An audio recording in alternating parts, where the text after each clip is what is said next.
આજ તો આવી ગયા હતા આપણા ઘરે એન્જિનિયર, તો એન્જિનિયર એનું કામ કરતા હતા ને આપણે પાસે પાસે બેઠા બેઠા જોતા હતા. પછી હવે આપણે જવાનું હતું સુરેન્દ્રનગર, તો હવે આપણે નીકળી ગયા હતા સુરેન્દ્રનગર જવા. તો જય માતાજી ડાયરાને આપણે જો આપણા મોબાઈલનો ફ્લેક્સ કરતા આપણે બાબરની દુકાને. પછી હવે દુકાનેથી આપણે એક નવું રમકડું લેવાનું હોય, તો રમકડું લેવા અમે પૂગી ગયા હતા એક દુકાને જઈને હવે આપણે રમકડું લઈ લીધું. તો જો અનબોક્સિંગ કરી નાખ્યું નાનું એવડું.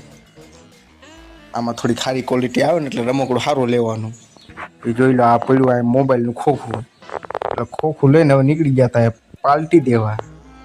તો હવે જવાનું તો નીચે. તો આ જોઈ લો તમે માછલી કેવી રખડે છે ને એમ બાઈકી ગજબ. આ કણે આપણે ઓર્ડર આપી દીધો હતો પાઇનેપલ જ્યુસનો. તો પાઇનેપલ જ્યુસ બને છે ને પીને હવે આપણે વહી ગયા મોબાઈલનો ફ્લેક્સ કરવા. જોઈ લો આવડો લીધો છે મોબાઈલ, અને આનું રિઝલ્ટ થોડુંક સારું છે. પછી થોડીક લઈ લીધી હતી પાલટી મોબાઈલની. એટલે પાલટીમાં હતું દાળ પકવાન, તો દાળ પકવાન તો દાબોડીને આપણે હવે આવું કરવાનું છે. હવે જો આપણે દાળ પકવાન દાબોડીને હવે આપણે હોઈ ગયા હતા ખેતરે, કારણ કે ખેતરે તો જવું પડે ને મારા ભાઈ.